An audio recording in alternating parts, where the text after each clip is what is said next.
ಎಲ್ರಿಗೂ ನಮಸ್ಕಾರ. ಸಮಾರಂಭದ ವೇದಿಕೆ ಮೇಲೆ ಆಸೀನರಾಗಿರುವ ಎಲ್ಲ ಸಾಧಕ ಮಹನೀಯರಿಗೂ, ವಿಶೇಷವಾಗಿ ಇದೊಂದು ಸಮ್ಮೇಳನ ಯಶಸ್ವಿಗೆ ಮತ್ತು ಮಾದರಿ ಅಂತ ನಾನು ಭಾವಿಸ್ಕೊಂಡಿದ್ದೀನಿ. ಕಾರಣ, ಸನ್ಮಾನ್ಯ ಶಾಸಕರು ದೊಡ್ಡನಗೌಡ ಎಚ್ ಪಾಟೀಲ್ ಸಾಹೇಬ್ರವರು ಕೂತ್ಕೊಂಡು ನಮ್ಮ ಮಾತುಗಳನ್ನು ಕೇಳಿಸ್ಕೊಳ್ಳೋದಿದೆಯಲ್ಲ, ಅದು ನಮ್ಮ ಈ ಸಮ್ಮೇಳನದ ಯಶಸ್ಸು ಅಂತಕ್ಕಂಥದ್ದನ್ನು ಭಾವಿಸಿಕೊಂಡು ಎಲ್ಲ ಹಿರಿಯರೇ, ಮಹೇಶ್ ಸರ್ ಅವರೇ, ವಿಶೇಷವಾಗಿ ನಾನು ಶೇಖರಗೌಡ ಮಾಲಿ ಪಾಟೀಲ್ರವರನ್ನ ಈ ಸಂದರ್ಭದಲ್ಲಿ ಅಭಿನಂದಿಸ್ತಾ. ಕಾರಣ, ಅವರೊಬ್ಬ ಸಂಘಟಕರಾಗಿ, ಒಬ್ಬ ಯುವಕ ಸಂಘಟನೆಯ ಮೂಲಕ ಅನೇಕ ಯುವಕರನ್ನು, ಕಲಾವಿದರನ್ನು, ಸಾಹಿತಿಗಳನ್ನು ಬಹುಶಃ ವೇದಿಕೆಯನ್ನು ಕಲ್ಪಿಸಿ ಬೆಳೆಸಿರ್ತಕ್ಕಂಥ ಅನೇಕ ಜನರಲ್ಲಿ ನಾನು ಒಬ್ಬ ಅನ್ನೋದನ್ನು ಭಾಳ ಅಭಿಮಾನದಿಂದ ಹೇಳ್ತಾ, ಅವರಿಗೆ ಈ ವೇದಿಕೆ ಮೂಲಕ ತುಂಬ ಹೃದಯದ ಅಭಿನಂದನೆಗಳನ್ನು ಸಲ್ಲಿಸಿ ಬಂಧುಗಳೇ, ನನ್ನ ವಿಷಯ ಸಾಹಿತ್ಯ ಮತ್ತು ಸಮಾಜ. ಆತ್ಮೀಯರೇ, ಸಮಾಜ ಮತ್ತು ಸಾಹಿತ್ಯ ಒಂದೇ ನಾಣ್ಯದ ಎರಡು ಮುಖಗಳು. ಸಾಹಿತ್ಯ ಸಮಾಜದ ಪ್ರತಿಬಿಂಬ ಹೌದು, ಗತಿಬಿಂಬವೂ ಹೌದು. ಸಾಹಿತ್ಯ ಅನೇಕ ಪ್ರಕಾರಗಳಲ್ಲಿ ಹರಿದು ಹಂಚಿ ಹೋಗಿದೆ. ಅದು ಅದ್ಭುತವಾದ ಆಳದಷ್ಟು, ಸಾಗರದ ಆಳದಷ್ಟು ವಿಶಾಲವಾಗಿರ್ತಕ್ಕಂಥ ತನ್ನ ಬಾಹುಳ್ಯವನ್ನು ಸಾಧಿಸಿದೆ. ಅಲ್ಲಿ ಪ್ರಾಚೀನ ಹಳೆಗನ್ನಡ ಆಗಿರ್ಬೋದು, ವಚನ ಸಾಹಿತ್ಯ, ಕೀರ್ತನೆ, ಕಥೆ, ಕಾವ್ಯ, ಕಾದಂಬರಿ, ಪ್ರವಾಸ ಕಥನದಿಂದ ಹಿಡಿದು ಇವತ್ತಿನವರೆಗೂ ಅನೇಕ ಸಾಹಿತ್ಯದ ಪ್ರಕಾರಗಳನ್ನು ನಾವು ಸಾಹಿತ್ಯದಲ್ಲಿ ಕಾಣ್ತಾ ಹೋಗ್ತೀವಿ. ಇನ್ನು ಸಮಾಜ ಅಂತಂದರೆ ಅದು ನಮ್ಮೆಲ್ಲರ ಸಮಾಜ. ಒಬ್ಬ ದಾರ್ಶನಿಕ ಹೇಳ್ತಾನೆ, ಭಾರತೀಯ ಸಮಾಜ ಅದೊಂದು ಗಾಯಗೊಂಡ ಸಮಾಜ ಅಂತಕ್ಕಂಥ ಮಾತನ್ನು ಹೇಳ್ತಾನೆ. ಯಾಕೆ ಗಾಯಗೊಂಡ ಸಮಾಜ ಅಂದರೆ, ಭಾರತೀಯ ಸಮಾಜದಲ್ಲಿ ಅದ್ಭುತವಾದ ಧನಾತ್ಮಕ ಆಲೋಚನೆಗಳಿದ್ದಾವೆ. ಈ ಭಾರತೀಯ ಸಮಾಜದಲ್ಲಿ ಸಾಕಷ್ಟು ನಮ್ಮನ್ನು ಕಾಡ್ತಕ್ಕಂಥ ಕೆಲವು ಪಿಡುಗುಗಳು ಕೂಡ ನಮ್ಮನ್ನು ಆವರಿಸಿದ್ದಾವೆ. ಜಾತಿ ಪದ್ಧತಿ, ಶೋಷಣೆ, ಅಸಮಾನತೆ, ಲಿಂಗ ಅಸಮಾನತೆ, ನಿರುದ್ಯೋಗ, ಬಡತನ ಅಂತಕ್ಕಂಥ ಒಂದಿಷ್ಟು ನಮ್ಮನ್ನು ಪದೇ ಪದೇ ಕಾಡ್ತಕ್ಕಂಥ ಆಲೋಚನೆಗಳಾದರೆ, ನಾವು ಹೆಮ್ಮೆ ಪಡ್ತಕ್ಕಂಥ ಸಂಗತಿಗಳು ವಸುದೈವ ಕುಟುಂಬಕಂ, ಸರ್ವೇ ಜನ ಸುಖಿನೋ ಭವಂತು, ನಾವೆಲ್ಲರೂ ಸೋದರರು, ಸಮಾನತೆ, ಭ್ರಾತೃತ್ವ, ಬಾಂಧವ್ಯ, ಭಾವೈಕ್ಯತೆ, ಸಾಮರಸ್ಯ ಅಂತಕ್ಕಂಥ ಒಡಗೂಡಿ ಬೆಳೀತಕ್ಕಂಥ ಅದ್ಭುತವಾದ ಆಲೋಚನೆಗಳು ಕೂಡ ನಮ್ಮೊಟ್ಟಿಗಿದ್ದಾವೆ. ಹಾಗಾಗಿ ಸಮಾಜಕ್ಕೆ ಬಹುದೊಡ್ಡ ಕನ್ನಡಿಯೇ ಸಾಹಿತ್ಯ.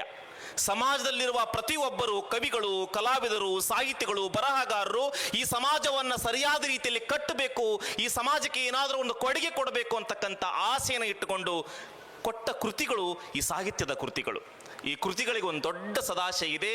ಸುಸ್ಥಿರ ಸಮಾಜವೇ ಸಾಹಿತ್ಯದ ಬಹುದೊಡ್ಡ ಆಶಯ ಬಂಧುಗಳೇ. ಹಾಗಾಗಿ ಇವತ್ತ ಸಾಹಿತ್ಯ ಮತ್ತು ಸಮಾಜವನ್ನು ನಾನು ಬೇರೆಯಾಗಿ ನೋಡೋದಕ್ಕೆ ಅಸಾಧ್ಯ ಎನ್ನುವುದನ್ನು ನಾನು ಅರಿತುಕೊಂಡು, ಕವಿರಾಜ ಮಾರ್ಗಕಾರ ಒಂದು ಕಡೆಗೆ ಹೇಳ್ತಾನೆ, ಪದನರಿದು ನುಡಿಯಲು, ನುಡಿದು ನರಿಯಲು ಆರ್ಪರು ನಾಡ ವರ್ಗಗಳು ಚದುರರು ನಿಜದೆಂ ಕುರಿತೋದದೆ ಕಾವ್ಯ ಪ್ರಯೋಗ ಪರಿಣಿತ ಮತಿಗಳಂತಕ್ಕಂಥ ಪದವನ್ನು ಬಳಸ್ತಾನೆ 8ನೇ ಶತಮಾನದ ಕವಿರಾಜ ಮಾರ್ಗಕಾರ. ಬಂಧುಗಳೇ, ನಮ್ಮ ಜನಪದರಲ್ಲಿ ಹೆಂಗಿದ್ರು ಅಂತಂದ್ರೆ, ಯಾವುದೇ ಶಾಲೆ ಕಟ್ಟಿಯನ್ನು ಹತ್ತದೆ ಕಾವ್ಯವನ್ನು ಕಟ್ಟಬಲ್ತಕ್ಕಂಥ ಸಾಮರ್ಥ್ಯವನ್ನು ಪಡ್ಕೊಂಡಿದ್ರು ಅಂತಕ್ಕಂಥ ಮಾತನ್ನು ಹೇಳ್ತಾನೆ. ಬಹುಶಃ ಈ ಸಮಾಜಕ್ಕೆ ಬಹುದೊಡ್ಡ ಶಕ್ತಿ ಸಾಹಿತ್ಯ ಆಗಿತ್ತು. ಒಂದ್ ಕಡೆಗೆ ಹೇಳ್ತಾರೆ, ಇದೇ ಕವಿರಾಜ ಮಾರ್ಗಕಾರ ಒಂದ್ ಕಡೆಗೆ ಉಲ್ಲೇಖ ಮಾಡ್ತಾನೆ, ಬಹಳ ಅದ್ಭುತವಾದ ಆಲೋಚನೆ ಹೇಳ್ತಾನೆ. ಅಂದ್ರೆ ಕಸವರೆಂಬುವುದು ನರಿಸರಿಸಲಾರ್ಪಡೆ ಪರಧರ್ಮಂ ಪರ ವಿಚಾರಂ ಅಂತಕ್ಕಂಥ ಮಾತನ್ನು ಬಳಸ್ತಾನೆ. ಅಂದ್ರೆ ಇದರ ಅರ್ಥ ಇಷ್ಟೇ, ಕಸವರ ಅಂದ್ರೆ ಚಿನ್ನ, ಅದು ನಮ್ಮ ಪಾಲಿಗೆ ಸಂಪತ್ತು. ನಮ್ಮ ಪಾಲಿಗೆ ಸಂಪತ್ತು ಅಂದ್ರೆ ಅದು ಬ್ಯಾಂಕ್ ಬ್ಯಾಲೆನ್ಸ್ ಅಲ್ಲ, ನಮ್ಮ ನಡುವಿನ ಹೊಲ, ಆಸ್ತಿ, ಅಂತಸ್ತು ಅಲ್ಲ. ಸಂಪತ್ತು ಅಂದ್ರೆ ಪರಧರ್ಮವನ್ನ, ಪರ ವಿಚಾರಗಳನ್ನ, ಪರರನ್ನ ಸಹಿಸಿಕೊಳ್ತಕ್ಕಂಥ ಮತ್ತು ಇನ್ನೊಬ್ಬರನ್ನ ಗೌರವಿಸ್ತಕ್ಕಂಥ ಗುಣ ಇದೆಯಲ್ಲ, ಅದು ನಿಜವಾದ ಸಂಪತ್ತು ಅಂತಕ್ಕಂಥ ಮಾತನ್ನ ಕವಿರಾಜ ಮಾರ್ಗಕಾರ ಬಹಳ ಅದ್ಭುತವಾದ ರೀತಿಯಲ್ಲಿ 8ನೇ ಶತಮಾನದಲ್ಲಿ ಉಲ್ಲೇಖ ಮಾಡಿ ಹೋಗ್ತಾನೆ. ಇದು ಕನ್ನಡದ ವಿವೇಕ, ಇದು ನಮ್ಮ ಸಮಾಜದ ಬಹುದೊಡ್ಡ ಶಕ್ತಿ ಬಂಧುಗಳೇ. ಅದಕ್ಕೆ ಸಾಹಿತ್ಯಕ್ಕೆ ತನ್ನದೇ ಆದ, ಜನಪದದಿಂದ ಹಿಡಿದು ಇವತ್ತಿನವರೆಗೂ ಅನೇಕ ಸಾಹಿತ್ಯವನ್ನು ನಾನು ಉಲ್ಲೇಖಿಸ್ತಾ ಹೋಗೋದಾದ್ರೆ, ನಾನು ನನ್ನ ಇಚ್ಛೆಯ ಜಾನಪದವನ್ನು ಕೊನೆಗೆ ನಾನು ಬಳಸ್ತಾ ಹೋಗ್ತೀನಿ. ಮೊದಲಿಗೆ ನಾನು ಬಹಳ ಮುಖ್ಯವಾಗಿ ನಮ್ಮ ಪಂಪ, ಬಹಳ ಅದ್ಭುತವಾದ ಕಾವ್ಯವನ್ನು ಕಟ್ಟಿಕೊಟ್ಟ ಪಂಪ ಒಂದ್ ಕಡೆಗೆ ಹೇಳ್ತಾನೆ, ಮನುಷ್ಯ ಜಾತಿ ತಾನು ಒಂದೇ ಒಲಂ ಅಂತಕ್ಕಂಥ ಪದವನ್ನು ಬಳಸ್ತಾನೆ. ಬಹುಶಃ ವಿಕ್ರಮಾರ್ಜುನ ವಿಜಯದ ಕೃತಿಯಲ್ಲಿ ಕರ್ಣನ ಮೂಲಕ ಒಂದು ಪದವನ್ನು ಹೇಳ್ತಾನ ಆತ, ನಿನಗೆ ಪಟ್ಟವನ್ನು ಕಟ್ಟೋದು ಬೇಡ, ಕರ್ಣ ಆತ ನೀಮ್ನ ಕುಲದವನು ಅಂದಾಗ ಕರ್ಣ ವ್ಯಗ್ರವಾಗಿ ಹೇಳ್ತಾನೆ, ಕುಲಂ ಕುಲಂ ಅಲ್ತು, ಕುಲಂ ಕುಲಮಲ್ತು ಚಲಂ ಕುಲ ಗುಣಂ ಕುಲ ಅಭಿಮಾನ ಕುಲ ಅಂತಕ್ಕಂಥ ಪದವನ್ನು ಬಳಸ್ತಾನೆ. ನಿಮ್ಮ ಕುಲ ಈ ವಿದ್ಯವಾದನ್ನು ಗೆಲ್ಲಕ್ಕೆ ಸಾಧ್ಯ ಏನು ಅಂತಕ್ಕಂಥ ಒಂದು ಪ್ರಶ್ನೆಯನ್ನು ಮಾಡ್ತಾನೆ. ಅದಕ್ಕೆ ನನಗನ್ಸುತ್ತೆ ಪಂಪ ಇದಾನಲ್ಲ, ಈ ಪಂಪ ನಮ್ಮ ನಾಡಿನ ಬಹುದೊಡ್ಡ ಕವಿ. ಆತ ಹಾಕಿಕೊಟ್ಟ ದಾರಿಯಿಂದ ಹಿಡಿದು ನಾವು ಇಲ್ಲಿವರೆಗೂ ಪಂಚತಂತ್ರ ಕಥೆಯನ್ನು ನಾವು ಓದ್ತಾ ಹೋದ್ರೆ, ದುರ್ಗಸಿಂಹ ಪಂಚತಂತ್ರ ಕಥೆ ಅದು ಸಂಸ್ಕೃತದ ವಿಷ್ಣು ಶರ್ಮ ಬರೆದಿರ್ತಕ್ಕಂಥ ಒಂದು ಕೃತಿ. ಒಂದು ಸಣ್ಣ ಕಾಗೆ, ಗುಬ್ಬೆ, ಪ್ರಾಣಿಗಳ ಮೂಲಕ ಒಂದು ಸಂದೇಶವನ್ನು ಕೊಡ್ತಾ ಹೋಗ್ತಾನೆ. ಸಿಂಹ ಮತ್ತು ಮಲ ಶಕ್ತಿ ಮತ್ತು ಬುದ್ಧಿಯ ಸಂಕೇತ. ಸಿಂಹ ಶಕ್ತಿಯ ಸಂಕೇತ, ಮಲ ಬುದ್ಧಿಯ ಸಂಕೇತ. ಈ ಜಗತ್ತಿನೊಳಗ ಶಕ್ತಿ ಗೆಲ್ಲೋದಿಲ್ಲ, ಬುದ್ಧಿ ಗೆಲ್ಲುತ್ತೆ ಅಂತಕ್ಕಂಥ ಒಂದು ಕಥೆಗಳ ಮೂಲಕ ನೈತಿಕತೆಯನ್ನ, ಮಾನವೀಯ ಮೌಲ್ಯವನ್ನ ಕಟ್ಟಿಕೊಟ್ಟವರು ನಮ್ಮ ಪಂಚತಂತ್ರದ ದುರ್ಗಸಿಂಹನವರು. ಆತ್ಮೀಯ ಬಂಧುಗಳೇ, ಬಹಳ ವಿಶೇಷವಾದ ಆಲೋಚನೆ ನನಗೆ ಈಗಲೂ ಹೊಳಿತಾ ಇದೆ. ಕನ್ನಡ ಸಾಹಿತ್ಯವನ್ನು ನಾವು ಗಮನಿಸ್ತಾ ಹೋದ್ರೆ, ಇವತ್ತು ನಾವು ನಮ್ಮನ್ನ ಒಂದು ಕಡೆ ತಿರುಗಿ ನೋಡುವಂತ ಸಾಹಿತ್ಯ ಏನಾದರೂ ಇದ್ರೆ ಅದು ಬರೇ ಸಾಹಿತ್ಯ ಮಾತ್ರವಲ್ಲ, ಒಂದು ಚಳುವಳಿ. ಈ ನೆಲದ ಬಹುದೊಡ್ಡ ಅಸ್ಮಿಯತೆ ಅದು ವಚನ ಚಳವಳಿ. ಜಾತಿ ಮೂಲ ಸಮಾಜವನ್ನು ಧಿಕ್ಕರಿಸಿ ಸಮ ಸಮಾಜದ ಕನಸನ್ನು ಕಾಣಲು ಬಹಳಷ್ಟು ಪ್ರಯತ್ನ ಪಟ್ಟಿರ್ತಕ್ಕಂಥ ಬಸವಾದಿ ಶರಣರು ಈ ನೆಲದೊಳಗೆ ಬದುಕಿ ಬಾಳಿ ಹೋದ್ರು. ಅದಕ್ಕೆ ಬಸವಣ್ಣ ನನಗನ್ಸುತ್ತಾನೆ, ಬಸವಣ್ಣನ ಬಗ್ಗೆ ಅದ್ಭುತವಾದ ಆಲೋಚನೆಗಳು ಇವತ್ತೂ ಕೂಡ ನಮ್ಮನ್ನ ಸದಾ ಕಾಡ್ತಾ ಇರ್ತಾವೆ. ಆತ ಹೇಳಿದ್ದಿಗೆ ಇಷ್ಟೇ, ಬಹಳ ಸಿಂಪಲ್. ಇವನಾರವ ಎಂದೆನಿಸದಿರಯ್ಯ, ಇವ ನಮ್ಮವ ಅಂತಕ್ಕಂಥ ಪದವನ್ನ ಬಳಸ್ತಾ ಹೋಗ್ತಾನೆ ಬಂಧುಗಳೇ. ಬಹುಶಃ ನನಗನ್ಸುತ್ತೆ ದಯವಿಲ್ಲದ ಧರ್ಮ ಆವುದಯ್ಯ ಅನ್ನೋದನ್ನ ಅದ್ಭುತವಾಗಿ ಕಟ್ಟಿಕೊಟ್ಟಾತ ಪಂಪ. ಉಳ್ಳವರು ಶಿವಾಲಯ ಮಾಡುವರು, ನಾನು ಬಡವಂತ ಆಲೋಚನೆ ಮಾಡಬೇಡ, ಬಡವ ಬಲ್ಲಿದಂತಕ್ಕಂಥ ಯೋಚನೆ ಬೇಡ. ಉಳ್ಳವರು ಶಿವಾಲಯ ಮಾಡುವರು, ನಾನೇನು ಮಾಡಲಿ ಬಡವನಯ್ಯ ಅಂತಕ್ಕಂಥ ವಚನದ ಮೂಲಕ ನಮ್ಮನ್ನು ಸಂತೈಸ್ತಾನೆ ಬಸವಣ್ಣ. ನೀನು ಒಲಿದರೆ ಕುರುಡು ಕೊನರುವುದಯ್ಯ, ನೀನು ಒಲಿದರೆ ಬರಡು ಹಯನುವುದಯ್ಯ, ನೀನು ಒಲಿದರೆ ಸಕಲ ಪಡಿ ಪದಾರ್ಥ ಇಲ್ಲಿ ಪೋದು ಕೂಡಲ ಸಂಗಮ ದೇವ ಅಂತ ಹೇಳಿ ನೀವು ಮನಸ್ಸು ಮಾಡಿದರೆ, ದೇವನ ಬಗ್ಗೆ ಹೇಳ್ತಾ ಇಲ್ಲ ಆತ. ಅಂದ್ರೆ ನಮ್ಮೊಳಗಿನ ಚೈತನ್ಯವನ್ನ, ನಮ್ಮೊಳಗಿನ ಆತ್ಮವಿಶ್ವಾಸವನ್ನ, ನಮ್ಮೊಳಗಿನ ಅದ್ಭುತವಾದ ಒಂದು ಆತ್ಮಶಕ್ತಿಯನ್ನು ಕುರಿತು ಹೇಳ್ತಾನೆ. ನೀವು ಮನಸ್ಸು ಮಾಡಿದರೆ, ನಾವು ಮನಸ್ಸು ಮಾಡಿದರೆ ಎಲ್ಲವೂ ಸಾಧನೆಗೆ ಅರ್ಹ ಅಂತಕ್ಕಂಥ ಒಂದು ಆಲೋಚನೆಯನ್ನು ನಮಗೆ ಸದಾ ವ್ಯಕ್ತಿತ್ವ ವಿಕಾಸನದ ರೀತಿಯಲ್ಲಿ ಬಸವಣ್ಣ ಕಟ್ಟಿಕೊಡ್ತಾ ಹೋಗ್ತಾನೆ ಬಂಧುಗಳೇ. ನೀರು ಕಂಡಲ್ಲಿ ಮುಳುಗುವರಯ್ಯ, ಮರವ ಕಂಡಲ್ಲಿ ಸುತ್ತುವರಯ್ಯ, ಬತ್ತುವ ಜಲವ ಒಣಗುವ ಮರವ ನೆಚ್ಚರು, ನಿಮ್ಮನ್ನೆತ್ತ ನೆಚ್ಚರು ಕೂಡಲ ಸಂಗಮ ದೇವ ಅಂತ ಹೇಳ್ತಾ ವೈಚಾರಿಕತೆ ಪ್ರಜ್ಞೆಯನ್ನ ಮೂಡಿಸ್ತಾ ಹೋಗ್ತಾನೆ ಬಸವಣ್ಣ. ತನಗೆ ಮುನಿದವರಿಗೆ ತಾ ಮುನಿಯಲೇಕಯ್ಯ, ಎಂತ ಅದ್ಭುತ ಮಾತು. ತನಗಾದ ಆಗೇನು, ಅವರಿಗಾದ ಚೇಗೇನು, ತನುವಿನ ಕೋಪ ತನ್ನ ಹಿರಿತನದ ಕೇಡು, ಮನದ ಕೋಪ ತನ್ನ ಅರಿವಿನ ಕೇಡು ಅಂತಕ್ಕಂಥ ಮಾತನ್ನು ಹೇಳ್ತಾ, ನನ್ನ ಒಡಲೊಳಗಿನ ಸಿಟ್ಟು, ಹೊಟ್ಟೆ ಒಳಗಿನ ಸಿಟ್ಟು ನನ್ನನ್ನೇ ಹಾಳು ಮಾಡುತ್ತೆ ವಿನಃ ಅದು ಇನ್ನೊಬ್ಬರನ್ನಲ್ಲ ಅಂತಕ್ಕಂಥ ಮಾತಿನ ಮೂಲಕ ಸಮಾಜದೊಳಗ ಸಿಟ್ಟು, ದ್ವೇಷ, ಅಹಂಕಾರ ಸಲ್ಲದು ಅಂತಕ್ಕಂಥ ಪದವನ್ನು ಹೇಳಿ ಸಮಾಜದ ಜನರಿಗೆ ಬುದ್ಧಿವಾದವನ್ನು ಹೇಳಿದಾತ ಅಣ್ಣ ಬಸವಣ್ಣ ಬಂಧುಗಳೇ. ಕಾಗೆ ಒಂದಗಳು ಕಂಡರೆ ಕೂಗಿ ಕರೆಯದೆ ತನ್ನ ಬಳಗವನ್ನ, ಕೋಳಿ ಒಂದು ಗುಟುಕು ಕಂಡರೆ ಕೂಗಿ ಕರೆಯದೆ ತನ್ನ ಕುಲವನ್ನೆಲ್ಲ, ಕಾಗೆ ಕೋಳಿಗಿಂತ ಕರಕಷ್ಟ ಮನುಷ್ಯನ ಜನ್ಮ ಅಂತಕ್ಕಂಥ ಪದವನ್ನು ಬಳಸ್ತಾ ಹೋಗ್ತಾನೆ. ಅಂದ್ರೆ ಮನುಷ್ಯರು ಕೋಳಿಯನ್ನ ನೋಡಿ, ಮನುಷ್ಯರು ಕಾಗೆಯನ್ನ ನೋಡಿ ಕಲಿಯುವುದು ಬಹಳ ಇದೆ ಅಂತಕ್ಕಂಥ ಆಲೋಚನೆ ಬಸವಣ್ಣಂದಾಗುತ್ತೆ ಬಂಧುಗಳೇ. ಬಹುಶಃ ಜೇಡ್ರ ದಾಸಿಮಯ್ಯ ಅಂತಕ್ಕಂಥ ಬಹಳ ಅದ್ಭುತವಾದ ವಚನಕಾರ ಹೇಳ್ತಾನೆ. ಆತ ದೇವ್ರ ಜೊತೆಗೆ ಮಾತಾಡ್ತಾನೆ. ಒಡಲುಗೊಂಡಾವ ಹಸಿವ, ಹೊಟ್ಟೆ ಐತಿ ನನಗೆ ಹಸಿವಾಗ್ತಾ ಇದೆ, ಒಡಲುಗೊಂಡಾವ ಹುಸಿವ, ಹೊಟ್ಟೆ ಇರೋದಕ್ಕೆ ನಾನು ಸುಳ್ಳು ಹೇಳ್ತಾ ಇದ್ದೀನಿ, ನನ್ನಂತೆ ನೀನೊಮ್ಮೆ ಒಡಲುಗೊಂಡು ನೋಡು ದೇವಾ ಅಂತಕ್ಕಂಥ ಪ್ರಶ್ನೆಯನ್ನು ಮಾಡ್ತಾನೆ ಜೇಡ್ರ ದಾಸಿಮಯ್ಯ. ಬಹುಶಃ ಅಂಬಿಗರ ಚೌಡಯ್ಯ ಬಹಳ ಅದ್ಭುತವಾದ ಆಲೋಚನೆ, ಒಂದೇ ವಚನ ಹೇಳ್ತಾನೆ. ಜಾತಿ ಮೇಲು ಕೀಳು ಅಂತಕ್ಕಂಥ ಜನರ ಕುರಿತು ಮಾತಾಡ್ತಾನೆ. ಉಚ್ಚೆಯ ಬಚ್ಚಲಲ್ಲಿ ಹುಟ್ಟಿ ನಾ ಹೆಚ್ಚು ನೀ ಹೆಚ್ಚು ಎಂಬುವರನ್ನ ಮಚ್ಚಿಲೆ ಹೊಡೆಯಂದ ಅಂತ ಅಂಬಿಗರ ಚೌಡಯ್ಯ ಅಂತಕ್ಕಂಥ ಮಾತನ್ನು ಬಳಸ್ತಾ ಹೋಗ್ತಾನೆ. ಮನುಷ್ಯ ಜಾತಿ ಒಂದೇ ಅಂತ ಹೇಳಿದ ಪಂಪನಿಂದ ಹಿಡಿದು 12ನೇ ಶತಮಾನದ ಅಂಬಿಗರ ಚೌಡಯ್ಯನ ಸದಾಶಯ ಒಂದೇ. ಬಂಧುಗಳೇ, ನನಗನ್ಸುತ್ತೆ ಸಿದ್ದರಾಮ ಎಂಥ ಮಾತು. ನಾವು ಹೆಣ್ಣು ಮಕ್ಕಳ ಬಗ್ಗೆ ನಾವು ಸಾಕಷ್ಟು ಋಣಾತ್ಮಕವಾಗಿ ಆಲೋಚಿಸುವ ಸಂದರ್ಭದಲ್ಲಿ ಒಬ್ಬ ಕವಿ ಹೇಳ್ತಾನೆ, ಅದ್ಭುತವಾದ ಸಿದ್ದರಾಮ ಒಂದ್ ಕಡೆಗೆ ಹೇಳ್ತಾನೆ, ತಾ ಮಾಡಿದ ಹೆಣ್ಣು ತನ್ನ ತೆರೆಯನ್ನೇರಿತ್ತು, ತಾ ಮಾಡಿದ ಹೆಣ್ಣು ತನ್ನ ಹೆಗಲನ್ನೇರಿತ್ತು, ತಾ ಮಾಡಿದ ಹೆಣ್ಣು ತನ್ನ ನಾಲಿಗೆಯನ್ನೇರಿತ್ತು, ತಾ ಮಾಡಿದ ಹೆಣ್ಣು ತನ್ನ ತೊಡೆಯನ್ನೇರಿತ್ತು. ಹೆಣ್ಣು ಹೆಣ್ಣಲ್ಲ, ಹೆಣ್ಣು ರಕ್ಕಸಿಯಲ್ಲ, ಹೆಣ್ಣು ಸಾಕ್ಷಾತ್ ಕಪಿಲ ಸಿದ್ಧ ಮಲ್ಲಿಕಾರ್ಜುನ ಅಂತಕ್ಕಂಥ ಪದವನ್ನ, ಹೆಣ್ಣಿನ ಬಗ್ಗೆ, ಹೆಣ್ಣು ಮಕ್ಕಳ ಬಗ್ಗೆ ಗೌರವದ ಪದವನ್ನ ಬಳಸಿರ್ತಕ್ಕಂಥವನು ಸಿದ್ದರಾಮ ಬಂಧುಗಳೇ. ನನಗನ್ಸುತ್ತೆ ಅಲ್ಲಮ ಪ್ರಭು ದೇವ್ರ ಜೊತೆಗೆ ಜಗಳ ಮಾಡ್ತಾನೆ. ಅಲ್ಲಮ ಪ್ರಭು ಎಷ್ಟು ಅದ್ಭುತವಾದ ಮಾತು. ನಾ ದೇವನಲ್ಲದೆ ನೀ ದೇವನೇ, ಎಂತ ಮಾತು.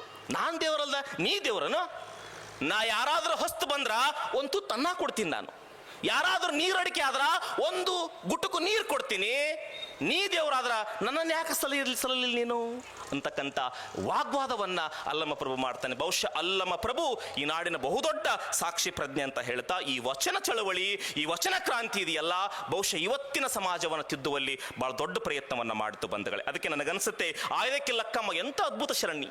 ಆ ಗಂಡನಿಗೆ ಹೇಳ್ತಾಳಾಕಿ, ಈ ಸಖಿ ಆಸೆ ನಿಮಗೇಕೆ ಈಶ್ವರನಪ್ಪ ಮಾರಯ್ಯ ಪ್ರಿಯ, ಆಸೆ ಎಂಬುದು ಅರಸರಿಗಲ್ಲದೆ ಶಿವಭಕ್ತರಿಗೆ ಉಂಟೇಯ್ಯ. ಯಾಕಷ್ಟು ಅಕ್ಕಿ ಆರಿಸ್ಕೊಂಬಂದಿ ಇವತ್ತು ನೀನು, ನಮಗೆ ಬೇಕಾಗಿದ್ದು ಇಷ್ಟ ಅಕ್ಕಿ, ಅಷ್ಟ್ಯಾಕೆ ಅಕ್ಕಿ ತಂದಿ ಅಂತ ಗಂಡನ ಪ್ರಶ್ನೆ ಮಾಡ್ತಾಳೆ. ನನಗನ್ಸುತ್ತೆ ಈ ವಚನಕಾರ ನಂತರ ಬಂದವರು ಕೀರ್ತನಕಾರರು, ಪವನ್ ಕುಮಾರ್ ಗುಂಡೂರು ಅವರು ಬಹಳ ಚಂದ ಹೇಳಿ ಮಾತಾಡಿದ್ದಾರೆ. ನನಗನ್ಸುತ್ತೆ ಕೀರ್ತನಕಾರರು ಬಹಳ ಅದ್ಭುತವಾದ ವಿವೇಕವನ್ನು ಕಟ್ಟಿಕೊಟ್ರು. ಜಾಲಿಯ ಮರದಂತೆ ದರೆಯೋಳು ದುರ್ಜನರು, ಎಲ್ಲಾ ಕಾಲದಲ್ಲೂ ಒಂದಿಷ್ಟು ಜನ ಇರ್ತಾರೆ, ಅದನ್ನು ಸಹಿಸಿಕೊಡ್ರಿ ಅಂತ ಹೇಳಿದ್ರು. ರೊಕ್ಕ ಹೆಂಡಿರ ಮಕ್ಕಳ ಕೆಡಿಸೋದು ರೊಕ್ಕ ಅಂತ ಹೇಳಿದ್ರು, ರೊಕ್ಕಕ್ಕೆ ಬಹಳ ಆಸೆ ಪಡಬೇಡ್ರಿ ಅಂತ ಕಿವಿ ಮಾತನ್ನು ಹೇಳಿಕೊಟ್ರು. ಬಹಳ ದೊಡ್ಡ ಪ್ರತೀಕ ನಮ್ಮ ವಚನಕಾರರಲ್ಲಿ, ವಚನ ನಂತರ ಕೀರ್ತನಕಾರರಲ್ಲಿ ಅದು ಕನಕದಾಸರು ಬಂಧುಗಳೇ. ತಿಮ್ಮಪ್ಪ ನಾಯಕ ತನ್ನ ದೊಡ್ಡ ಸಾಮ್ರಾಜ್ಯವನ್ನ ಬಿಟ್ಟು ಆತ ಕನಕದಾಸ ಆದ್ನಂದ್ರೆ ಇದು ನಾಡಿನ ಬಹುದೊಡ್ಡ ಆಸೆ. ಒಬ್ಬ ಶ್ರೀಮಂತ ಇರ್ತಕ್ಕಂಥ ಕನಕದಾಸ ನನಗೆ ಸಂಪತ್ತು ಬೇಡ, ಜನರ ಬದುಕು ಬೇಕು ಅನ್ನೋದನ್ನ ಒಪ್ಪಿಕೊಂಡು ಆತ ದಾಸನಾಗಿದ್ದು ಒಂದಿದೆಯಲ್ಲ, ಅದು ನಾವೆಲ್ಲರೂ ಅವಲೋಕಿಸಬೇಕಾದ ಒಂದು ಅದ್ಭುತವಾದ ಅವಲೋಕನ. ಕಾಶ್ಮೀರದ ಒಬ್ಬ ಮೋಳಿಗೆಯ ಮಾರಯ್ಯ ಬಸವಣ್ಣನ ಕಾಲಕ್ಕೆ ಬಂದು ಆತ ಕಾಯಕವನ್ನ ಮಾಡ್ತಾ ವಚನ ಬರಿತಾನಲ್ಲ, ಅದು ನಾವು ಅವಲೋಕಿಸಬೇಕಾದ ಒಂದು ಅದ್ಭುತವಾದ ಸಮಾಜ ಬಂಧುಗಳು. ನನಗನ್ಸುತ್ತೆ ಅದಕ್ಕೆ ಆತ್ಮ ಯಾವ ಕುಲ, ಜೀವ ಯಾವ ಕುಲ ಅಂತ ಪ್ರಶ್ನೆ ಮಾಡ್ತಾನೆ ಕನಕದಾಸರು. ನನಗನ್ಸುತ್ತೆ ವಾದಿರಾಜರಂತಕ್ಕಂಥ ಒಬ್ಬ ಕೀರ್ತನಕಾರರು ಬರ್ತಾರೆ, ಬಹಳ ಚಂದ ಹೇಳ್ತಾರೆ, ದುಷ್ಟ ಮನುಜರ ಪೇಳುವ ನಿಷ್ಠೂರದ ನುಡಿಯನ್ನ ತಾಳ್ಬೇಕು ನಾವು. ಎಂತ ಮಾತು, ಕಷ್ಟ ಬಂದರೆ ತಾಳು ಕಂಗಡದ ತಾಳು, ಎಲ್ರಿಗೂ ಕಷ್ಟ ಬರ್ತಾವೆ. ಹಳಿದು ಹಂಗಿಸುವರ ಹಗೆಯನ್ನ ತಾಳು, ಸೂಳ್ ನುಡಿಯ ಕುಹಕ ಕುಮಂತ್ರವನ್ನ ತಾಳು, ನಕ್ಕು ನುಡಿಯುವರ ಮುಂದ ನೀನು ಮುಕ್ಕರಿಸದ ತಾಳು ಅಂತಕ್ಕಂಥ ಮಾತನ್ನ ವಾದಿರಾಜರು ಹೇಳ್ತಾರೆ. ಬಂಧುಗಳೇ, ಇದರ ನಂತರ ಬಂದವರೇ ತತ್ವಪದಕಾರರು. ಬಹುಶಃ ನನಗನ್ಸುತ್ತೆ ಒಬ್ಬ ಅದ್ಭುತವಾದ ತತ್ವಪದಕಾರ. ನನಗನ್ಸುತ್ತೆ ಪಕ್ಕದ ನಮ್ಮ ಮರ್ತುಜಿ ಖಾದ್ರಿ ಅವರ ಗುರು ವಿಜಯಮಾಂತ ಮಹಾಸ್ವಾಮಿಗಳು, ನಮ್ಮ ಕಾಜೆ ಬಂದೇಜಿ ನವಾಜರವರ ಗುರು ಯಾರಿದಾರಲ್ಲ ಅವರು ಶರಣ ಬಸವೇಶ್ವರ ಅವರು. ಕಾಜೆ ಬಂದೆ ನವಾಜರವರ ಶಿಷ್ಯ ಇದನಲ್ಲ ಸಾವಳಿಗೆ ಶಿವಲಿಂಗೇಶ್ವರ ಅವರು. ಸಾವಳಿಗೆ ಶಿವಲಿಂಗೇಶ್ವರ ಶಿಷ್ಯ ಇದನಲ್ಲ ಶರಣಪ್ಪ ಒಡಿಗೆರೆ ಹಾಡ್ತಕ್ಕಂಥ ತತ್ವಪದಕಾರರ ಒಂದು ಪದ ಇದೆಯಲ್ಲ, ಯಾರ ಹೊಲ ಯಾರ ಮನೆ ಬರೆದಿರ್ತಕ್ಕಂಥ ಜಲಾಲ್ ಸಾಹೇಬರ ಅವರದು. ಬಂಧುಗಳೇ, ನನಗನ್ಸುತ್ತೆ ನಮ್ಮ ನೆಲ ಎಂಥದ್ದು ಅಂತಂದ್ರೆ ಇದು ಭಾವೈಕ್ಯತೆಯ ನೆಲ, ಇದು ಸಾಮರಸ್ಯದ ನೆಲ, ಇದು ಬಂಧುತ್ವದ ನೆಲ. ಅದಕ್ಕೆ ನನಗೆ ಕಡ್ಕೋಳು ಮಾಡಿಯವಳಪ್ಪ ಭಾಳ ಖುಷಿ ಕೊಡ್ತಾನೆ, ಅದ್ಭುತವಾದ ಮಾತು ಹೇಳ್ತಾನೆ. ಮುಡ್ಚಟ್ಟಿನೋಳು ಬಂದು ಮುಟ್ಟೆ ತಟ್ಟೆ ಎಂತೀರಿ, ಮುಡ್ಚಟ್ಟೆಲ್ಲಿದೆ ಹೇಳಣ್ಣ, ಮುಡ್ಚಟ್ಟೆಲ್ಲಿದೆ ಹೇಳಣ್ಣ, ಮುಟ್ಟಾದ 3 ದಿನಕ್ಕ ಹುಟ್ಟಿ ಬಂದೀವಿ, ನೀನು ಮುಡ್ಚಟ್ಟೆಲ್ಲಿದೆ ಹೇಳಂತಕ್ಕಂಥ ಮಾತನ್ನು ಹೇಳೋದ್ರ ಮೂಲಕ ಮಾನ್ಗೇಡಿ ಮಂದಿ ಹುಟ್ಟಿ ಮಾನ ಕೆಡಿಸ್ಯಾರೋ, ಉಡಾಳ ಮಂದಿ ಊರೊಳಗ ಹಿಡಿಯದಾದರೋ, ಪತ್ತೆ ಮಾಡೋ ಉತ್ತಮರೆಲ್ಲ ಎಲ್ಲಿ ಹೋದರೋ, ಗಪ್ಪು ಹೊಡೆಯುವ ಅಪ್ಪಗಳು ಹೆಚ್ಚಿಗಾದರೋ.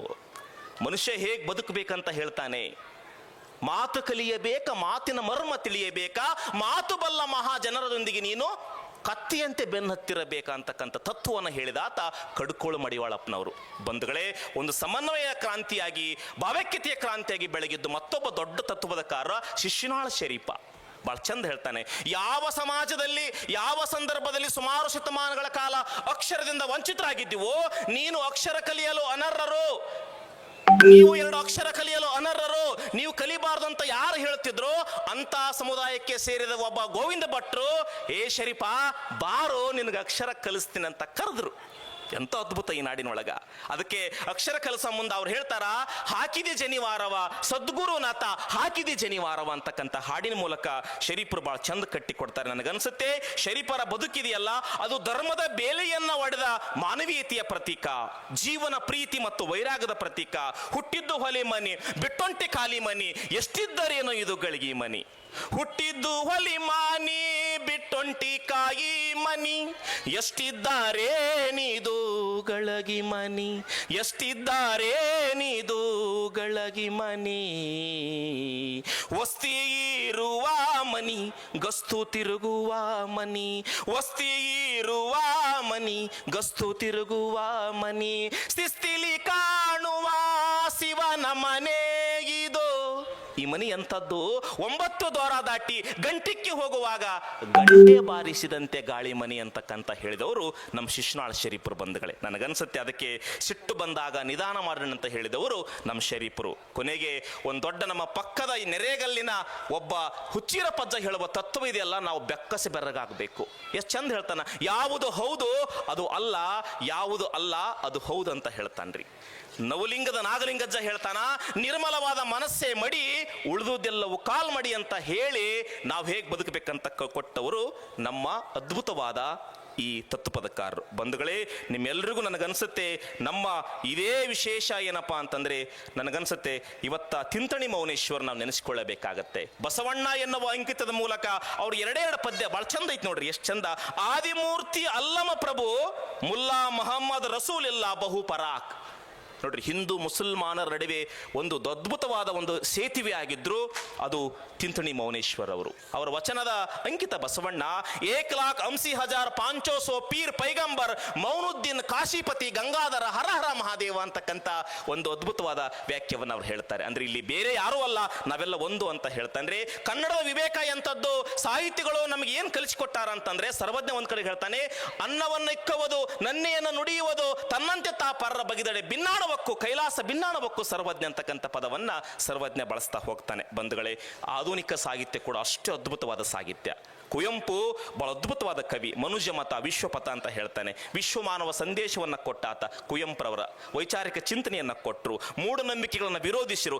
ಜಲಗಾರ ಅಂತಕ್ಕಂಥ ನಾಟಕದಲ್ಲಿ ಕುವೆಂಪು ಹೇಳೋದಿಷ್ಟೇ, ಶಿವ ಪೂಜೆ ಮಾಡೋರಿಗಷ್ಟೇ ಒಲೆಯುವುದಿಲ್ಲ, ಜಲಗಾರ ಆದ ಕಸ ಹೊಡಿತಕ್ಕಂಥ ವ್ಯಕ್ತಿ, ಕಸ ಹೊಡೆಯುವನಿಗೆ ಶಿವ ಪ್ರತ್ಯಕ್ಷ ಆಗ್ತಾನೆ, ಒಲಿತಾನೆ. ಅದಕ್ಕೆ ಬಸವಣ್ಣನವರ ಕಾಯಕ ಸಿದ್ಧಾಂತ, ಕಾಯಕವೇ ಕೈಲಾಸ, ಆಚಾರವೇ ಸ್ವರ್ಗ, ಅನಾಚಾರವೇ ನರಕ ಅಂತಕ್ಕಂಥ ಸಿದ್ಧಾಂತಕ್ಕೆ ಬಹಳ ಚಂದ ಅವರು ಅದ್ಭುತವನ್ನು ಕಟ್ಟಿಕೊಡ್ತಾರೆ. ಅದಕ್ಕೆ ಅವರು ಒಂದು ಕಡೆಗೆ ಹೇಳ್ತಾರೆ, ಬಾರಿಸು ಕನ್ನಡ ಡಿಂಡಿಮವ, ಸತ್ತಂತಿಯರನ್ನು ಬಡಿದೆಚ್ಚರಿಸು, ಕಚ್ಚಾಡುವರನ್ನು ಕೂಡಿಸು ಒಲಿಸು, ಹೊಟ್ಟೆಯ ಕಿಚ್ಚಿಗೆ ಕಣ್ಣೀರು ಸುರಿಸು. ಎಂಥ ಅದ್ಭುತ ಮಾತ್ರಿ. ನಮ್ಮ ಹೊಟ್ಟೆ ಕಿಚ್ಚುಗಳನ್ನ ನಾವು ತಮಣಿ ಮಾಡಿಕೊಂಡ್ರ ಸಮಾಜ ಸುಧಾರಣೆ ಆಗತ್ತೆ ಅಂತಕ್ಕಂಥ ಆಲೋಚನೆ ಶರಣರ ಬಂಧುಗಳೇ. ಬಹುಶಃ ನಾವು KSRTC ಬಸ್ನಾಗ ಅಡ್ಡಾಡ್ತಿರ್ತೀವಿ, 1000 ಸಲ ನೋಡ್ತೀವಿ ಅದನ್ನ. ಇರುವುದೆಲ್ಲವ ಬಿಟ್ಟು ಇರುವುದು ಕಡೆಗೆ ತುಡಿಯುವುದೇ ಜೀವನ. ಗೋಪಾಲಕೃಷ್ಣನ್ ಹೇಳ್ತಾರೆ, ಇರುವುದೆಲ್ಲವ ಬಿಟ್ಟು ಬಾರುದನ್ನು ನೆನೆಯದಿರು ಹರ್ಷಕ್ಕಿದೆ ದಾರಿ ಅಂತ ಹೇಳ್ತಾರೆ. DVG ಅವರು ಏನೂ ಓದಿಲ್ಲ, ಅವರು ಬರೀ ಓದಿದ್ದು 3ನೇ 4ನೇ ಕ್ಲಾಸ್ DVG. ಇದನ್ನು ನಾವು ಈ ಸಮಾಜಕ್ಕೆ ಇದು ಕನ್ನಡಿ ಅಲ್ಲವೇ, ನಾವು ಸಮಾಜಕ್ಕೆ ಕೊಟ್ಟ ಸುಧಾರಣೆಗೆ ಇದು ಒಂದು ದೊಡ್ಡ ಅಸ್ತ್ರ ಅಲ್ಲವೇ ಅನ್ನೋದನ್ನು ನಾವು ಆಲೋಚಿಸಬೇಕು. ಕಾರಂತರು, ಶಿವರಾಮ್ ಕಾರಂತರು ಚೋಮನ ದುಡಿಯ ಮೂಲಕ ಭಾರತೀಯ ಸಮಾಜದ ಬಗ್ಗೆ ಬಹಳ ಚಂದ ಕಟ್ಟಿಕೊಡ್ತಾರೆ. ಚೋಮನ ದುಡಿ, ನಾನು ಭೂಮಿ ಹೊಂದಬೇಕು, ನಾನು ಸ್ವತಂತ್ರನಾಗಬೇಕು ಅಂತಕ್ಕಂಥ ಆಸೆಯಿಂದ ಸಿಟ್ಟು ಬಂದು ದಮಡಿ ಬಾರಿಸ್ತಾನೆ, ದುಡಿ ಬಾರಿಸ್ತಾನೆ. ಈ ದುಡಿ ಇದೆಯಲ್ಲ, ಒಬ್ಬ ಅಸ್ಪೃಶ್ಯನ ಧ್ವನಿ, ಒಬ್ಬ ನೋವು, ಒಂದು ಆತಂಕ, ಒಂದು ಸಿಟ್ಟು, ತನ್ನದೇ ಆದ ವೇದನೆ ಅದು.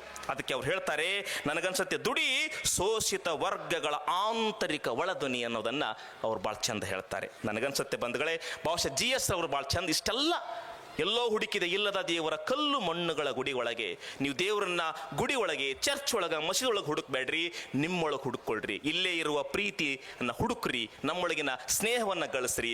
ಇಲ್ಲಿ ಚೆನ್ನಾಗಿ ಬದುಕಿಬಿಟ್ರ ಇಲ್ಲೇ ಸ್ವರ್ಗ, ಇಲ್ಲೇ ನರಕ ಅಂತ ಹೇಳೋದು GS ರವರ ಸಿದ್ಧಾಂತ. ಅದಕ್ಕೆ ಅವ್ರು ಹೇಳ್ತಾರೆ, ಪ್ರೀತಿ ಇಲ್ಲದ ಮೇಲೆ ಹೂವು ಅರಳಿತು ಹೇಗೆ, ಮೋಡ ಕಟ್ಟಿತು ಹೇಗೆ, ಹನಿ ಒಡೆದುದರೆಗೆ ಇಳಿದೀತು ಹೇಗೆ ಅಂತ ಪ್ರೀತಿಸೋದನ್ನ ಕಲೀರಿ ಅಂತ ಹೇಳ್ತಾರೆ. ಸಾಹಿತ್ಯ ನಮ್ಗೆ ಕಲಿಸಿಕೊಟ್ಟ ಗುಣ ಇದು. ಅದಕ್ಕೆ ಕೊನೆಗೆ ಹೇಳ್ತಾರೆ, ನಾವೆಲ್ಲ ಇದನ್ನ ಬದಲಾವಣೆ ಮಾಡಕ್ ಸಾಧ್ಯ ಅಂದಾಗ ಅವ್ರು ಹೇಳ್ತಾರೆ, ಹೌದು, ದೀಪ ಹಚ್ಚುತ್ತೇನೆ ನಾನು, ಕತ್ತಲನ್ನ ಬೆಳಗುತ್ತೇನೆ ಎನ್ನುವ ಹುಚ್ಚು ಭ್ರಮೆಯಿಂದಲ್ಲ, ಇರುವಷ್ಟು ಹೊತ್ತು ನಿನ್ನ ಮುಖ ನಾನು, ನನ್ನ ಮುಖ ನೀನು ನೋಡುತ್ತೇನೆ ಎಂಬ ಆಸೆಯಿಂದ ದೀಪ ಹಚ್ಚುತ್ತೇನೆ ಅಂತಕ್ಕಂಥ ಪದವನ್ನ GS ಅವರು ಬಳಸ್ತಾರೆ ಬಂಧುಗಳೇ. ಬಹುಶಃ ಕನ್ನಡ ಸಾಹಿತ್ಯವನ್ನ ನಾನು ಮಾತಾಡ್ತಾ ಹೋದ್ರೆ ನನಗನ್ಸುತ್ತೆ, ನನಗೆ ಕೊಟ್ಟ ಈ 20 ನಿಮಿಷ ಇದು ಸಾಲದು ಅಂತ ಹೇಳ್ತಾ ಕೊನೆಯ 2 ಮಾತು ನನಗನ್ಸುತ್ತೆ.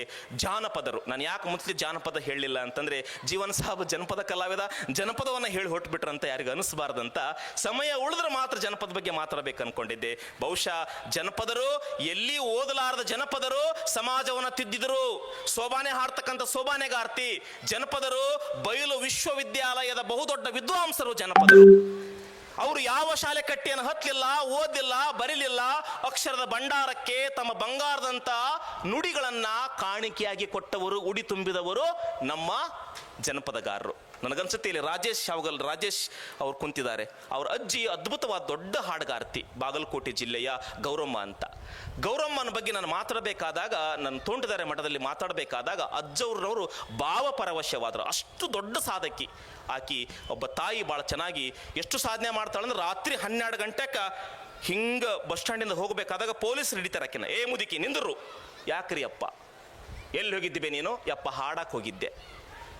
ಹಾಡಕ್ಕೆ ಹೋಗಿದ್ದೆ ಸುಳ್ಳು ಹೇಳ್ತೀಯನು?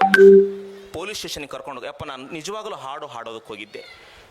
ಆಕೆ ಒಂದು ಪದ ಹಾಡಿ ತೋರಿಸಿದ ಮೇಲೆ ಪೊಲೀಸ್ ಅಧಿಕಾರಿಗಳು ಆಕೆನ ಕರ್ಕೊಂಡೋಗಿ ಮನೆಗೆ ಬಿಟ್ಟು ಬಂಧುಗಳೇ. ನನಗನ್ಸುತ್ತೆ ಅಂಥ ಅದ್ಭುತವಾದ ಮೇರು ಕಲಾವಿದರು ನಮ್ಮ ನಾಡಿನೊಳಗೆ ಬದುಕಿ ಬಾಳಿ ಹೋಗಿದ್ದಾರೆ. ಅದಕ್ಕೆ ಭಾಳ ಜನಪದ ಆಸೆ ಏನು ಚಂದ ಹೇಳಿದ್ರು ಅವರು, ಸರಳವಾಗಿ ಹೇಳಿದರು. ಮಂದಿ ಮಕ್ಕಳ ಒಳಗ ಚಂದಾಗಿ ಇರಬೇಕಾ, ಮಂದಿ ಮಕ್ಕಳ ಒಳಗ ಚಂದಾಗಿ ಇರಬೇಕಾ, ನಂದಿಯ ಶಿವನ ದಯದಿಂದ, ನಂದಿಯ ಶಿವನ ದಯದಿಂದ ಹೋಗಾಗ 4 ಮಂದಿ ಬಾಯಾಗ ಇರಬೇಕಾ. ಸಮಷ್ಟಿ ಪ್ರಜ್ಞೆ ಇತ್ತು ಜನಪದರಿಗೆ ಬಂಧುಗಳು. ಅದಕ್ಕೆ ಒಳ್ಳೆಯವರ ಗೆಳತನ ಕಲ್ಲು ಸಕ್ಕರೆ ಹಂಗ, ಕೊಲ್ಲರ ಗೆಳತನ ಮಾಡಿದರೆ ಅನ್ನಕಂದ ಸಲ್ಲಾದ ಮಾತು ಬರ್ತಾವೋ ಅಂತಕ್ಕಂಥ ಮಾತನ್ನ ತಾಯಿ ಹೇಳ್ತಾ ಇದ್ಲ ಬಂಧುಗಳೇ. ಕಲ್ಲು ಕೊಟ್ಟವಳಿಗೆ ಎಲ್ಲಾ ಭಾಗ್ಯ ಬರಲಿ, ಪಲ್ಲಕ್ಕಿ ಮೇಲೆ ಮಗ ಬರಲಿ, ಈ ಮನೆಗೆ ಮಲ್ಲಿಗೆ ಮುಡಿತಕ್ಕಂಥ ಸೊಸೆ ಬರಲಿ ಅಂತ ಈ ಭಾವ ಇದೆಯಲ್ಲ, ಇದು ಯಾರಿಗೂ ಬರಕ್ಕೆ ಸಾಧ್ಯ ಇಲ್ಲ. ಈಗಿನವ್ರು ಏನು ಹೇಳ್ತಾರೆ, ಮಿಕ್ಸಿ ಗ್ರೈಂಡರ್ ಕೊಟ್ಟವಳಿಗೆ ಎಲ್ಲ ಭಾಗ್ಯ ಬರಲಿ, ಇನೋವೋ ಕಾರ್ನ್ಯಾಗ ಮಗ ಬರಲಿ, ಹಡದವ ಮನೆಗೆ ಕಂಪ್ಯೂಟರ್ ಕಲಿತ ಸೊಸೆ ಬರಲಿ ಅನ್ನೋ ಮಟ್ಟಿಗೆ ನಮ್ಮ ಪದಗಳು ಬದಲಾಗಿದ್ದಾವೆ. ಹಸಿವಿಗೆ ಅಂಬಲಿ ಮದ್ದು, ಬಿಸಿಲಿಗೆ ಕೊಡೆ ಮದ್ದು, ಈ ನೆಲಕ್ಕೆ ಬಸವಣ್ಣ ಮದ್ದು ಅಂತ ಹೇಳಿದಾಕೆ ನಮ್ಮ ಜನಪದ ಹಾಡುಗಾರ. ಒಬ್ಬ ಗಿಗಿ ಪದ ಹಾಡುಗಾರ ಭಾಳ ಚಂದ ಹೇಳ್ತಾನ. ಏನು ಚಂದ ಹೇಳ್ತಾನ, ಎಷ್ಟು ಚಂದ. ಹೇ ತಿಂದು ತಿಂದು ತಿರುಗಬಾರ್ದು, ತಿಂದು ತಿಂದು ತಿರುಗಬಾರ್ದು, ದುಡಿಯೋದು ಬಿಡಬಾರ್ದು, ಮೋಸ ಮಾಡಿ ಮಂದಿ ಕುತ್ತಿಗೆ ಕೊಯ್ಯಬಾರದು. ಹೇ ತಿಂದು ತಿಂದು ತಿರುಗಬಾರ್ದು, ತಿಂದು ತಿಂದು ತಿರುಗಬಾರ್ದು, ದುಡಿಯೋದು ಬಿಡಬಾರ್ದು, ಮೋಸ ಮಾಡಿ ಮಂದಿ ಕುತ್ತಿಗೆ ಕೊಯ್ಯಬಾರದು, ಹುಟ್ಟಿ ದೂರ ಬಿಡಬಾರ್ದು, ನೆಂಟರು ಸ್ಥಾನ ಮಾಡಬಾರ್ದು, ಅತ್ತಿ ಮನೆಯಾಗ ಹೋಗಿ ಅಳಿಯ ಇರಬಾರದು, ಸುಳ್ತಾನ ಹೇಳಬಾರ್ದು, ಕಳತನ ಮಾಡಬಾರ್ದು. ನೋಡ್ರಿ, ಸರಳವಾಗಿ ನಮ್ಮ ಸಮಾಜವನ್ನು ತಿದ್ದಿದ್ರು ನಮ್ಮ ಜನಪದರು. ಒಬ್ಬ ಡೊಳ್ಳಿನ ಹಾಡುಗಾರನಲ್ಲಿ ಇರತಕ್ಕಂಥ ವಿವೇಕ ದೊಡ್ಡ ಸಾಹಿತಿಗಳಲ್ಲಿ ಬರದೇ ಹೋತು. ಹೆಂಗ್ ಹೇಳ್ತಾನೆ ಡೊಳ್ಳಿನ ಹಾಡುಗಾರ, ಹೇ ಜಾತಿ ಜಾತಿ ಜಾತಿ ಅಂತ ಜಗಳ ಮಾಡ್ತೀವ್ರಿ, ನಾವು ಜಾತಿ ಒಳಗ ನೀತಿ ಮಾರ್ಗ ಮರ್ತು ನಿಂತೇವ್ರಿ, ಕುರುಬರ ಮನ್ನಿ ಕಂಬಳಿ ತಂದು ಗದ್ದಿಗೆ ಮಾಡಿವ್ರಿ, ನಾವು ಸುಣ್ಗರ್ ಮನ್ನಿ ಸುಣ್ಣ ತಂದು ಮನ್ನಿ ಸಾರ್ಸಿವ್ರಿ, ನಾವು ಸುಣ್ಗರ್ ಮನ್ನಿ ಸುಣ್ಣ ತಂದು ಮನ್ನಿ ಸಾರ್ಸಿವ್ರಿ, ನಾವು ಒಡ್ಡರ್ ಮನ್ನಿ ಒಳ್ಳ ತಂದು ಹಿಂಡಿ ಯಾರ್ದಿವ್ರಿ, ಬಡಿಗರ ಮಾಡಿದ ಕೊಣಗಿ ಒಳಗ ರೊಟ್ಟಿ ಮಾಡಿವ್ರಿ, ನಾವು ಕುಂಚ್ಕರ್ ಮಾಡಿದ ಹಂಚಿನ ಒಳಗ ರೊಟ್ಟಿ ಸುಟ್ಟಿವ್ರಿ, ಜಾತಿ ಜಾತಿ ಜಾತಿ ಅಂತ ಜಗಳ ಮಾಡ್ತೀವ್ರಿ, ನಾವು ಜಾತಿ ಒಳಗ ನೀತಿ ಮಾರ್ಗ ಮರ್ತು ನಿಂತೀವ್ರಿ, ನಾವು ದೊಡ್ಡೋರಂತ ಶೀಲ ಮಾಡ್ತೀವ್ರಿ, ಹೂಗರ ಮಾಡಿದ ಹೂವ ತಂದು ದೇವ್ರಿಗೆ ಮುಡ್ಸಿವ್ರಿ, ನಾವು ಗಾಣಿಗರ ಮಾಡಿದ ಎಣ್ಣಿಯಿಂದ ದೀಪ ಹಚ್ಚಿವ್ರಿ, ಸಿಂಪಿಗರ ಮಾಡಿದ ಅಂಗಿ ಹೊಲದು ದೇವ್ರಿಗೆ ಹೋಗ್ತೀವ್ರಿ, ನಾವು ದೊಡ್ಡವರಂತ ದೀಮಕ್ ಮಾಡ್ತೀವ್ರಿ, ನಾವು ದೊಡ್ಡವರಂತ ಶೀಲ ಮಾಡ್ತೀವ್ರಿ, ನಾವು ಹೆಚ್ಚಿನವರಂತ ಶೀಲ ಮಾಡ್ತೀವ್ರಿ.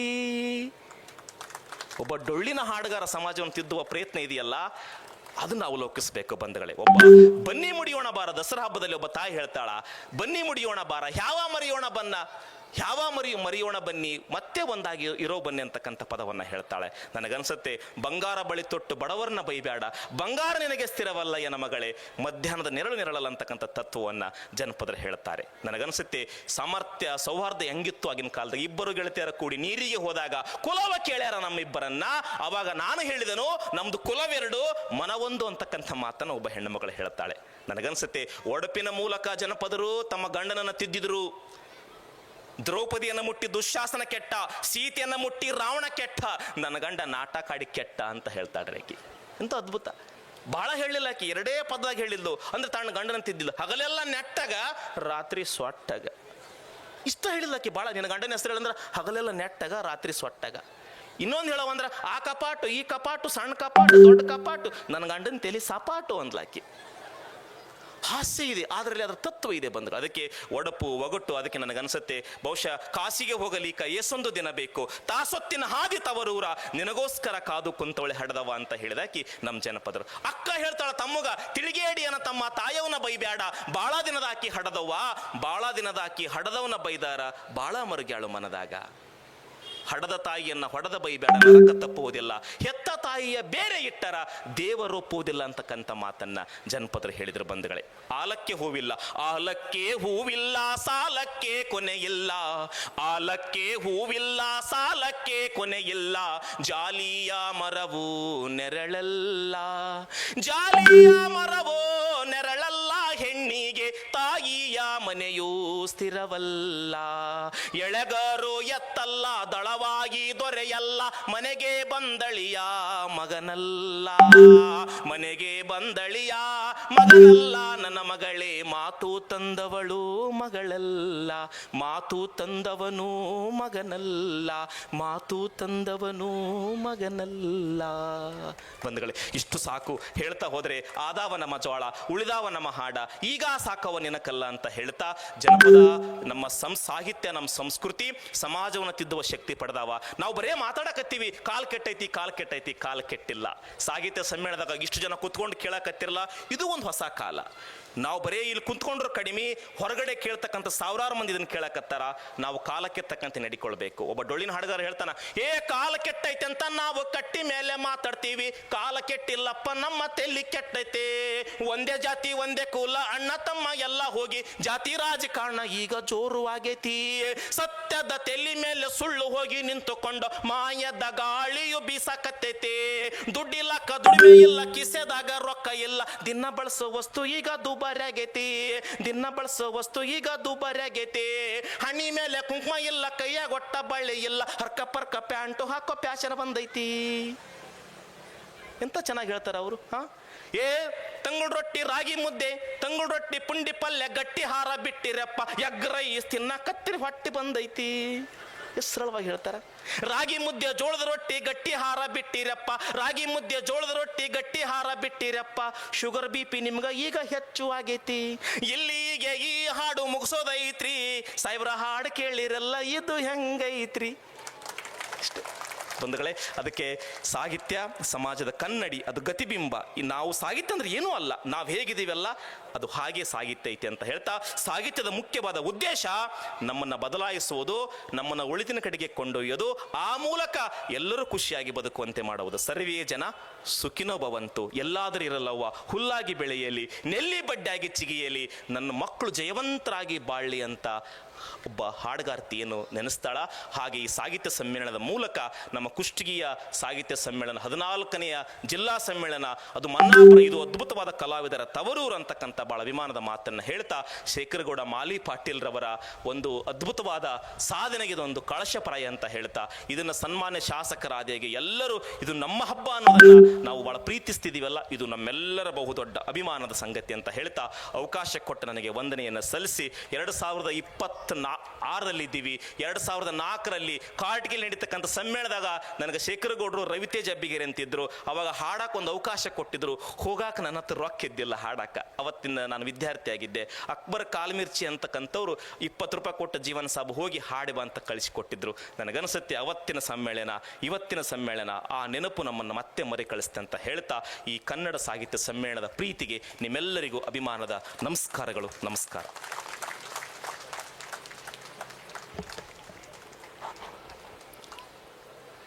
ಹಳೆಗನ್ನಡ ಸಾಹಿತ್ಯದಿಂದ ನವ್ಯ ಸಾಹಿತ್ಯದವರೆಗೆ ನಮ್ಮನ್ನೆಲ್ಲರನ್ನ ಹೃದಯ ಮಗ್ನರನ್ನಾಗಿ ಮಾಡಿದಂಥ ಜೀವನ್ ಸಾಬ್ ಸರ್ ಅವರಿಗೆ ತುಂಬ ಹೃದಯದ ಧನ್ಯವಾದಗಳನ್ನು. ಇವರ ನುಡಿಗಳನ್ನು ಕೇಳಿದಾಗ ನಮಗೆ ಸಮಯದ ಅಭಾವವೇ ಗೊತ್ತಾಗಲಿಲ್ಲ. ಯಾಕಂದ್ರೆ ಅವ್ರ ಸಮಯದ ಬಗ್ಗೆ ವಿಚಾರ ಮಾಡೋಕ್ಕೆ ಕೊಡಲಿಲ್ಲ. ಮುಂಗಾರಿನ ಮಳೆ ಹೆಂಗೆ ದಾಡ್ ಬಡು ಸಿಡ್ಲು ಹೊಡೆದು ಹೋಗಿ ಕುಂತ್ಕೊಂಡ್ಬಿಟ್ರು ಅವರು. ಅದಕ್ಕೆ ಈಗ ದಯವಿಟ್ಟು ಧನ್ಯವಾದಗಳನ್ನು ಹೇಳ್ತಾ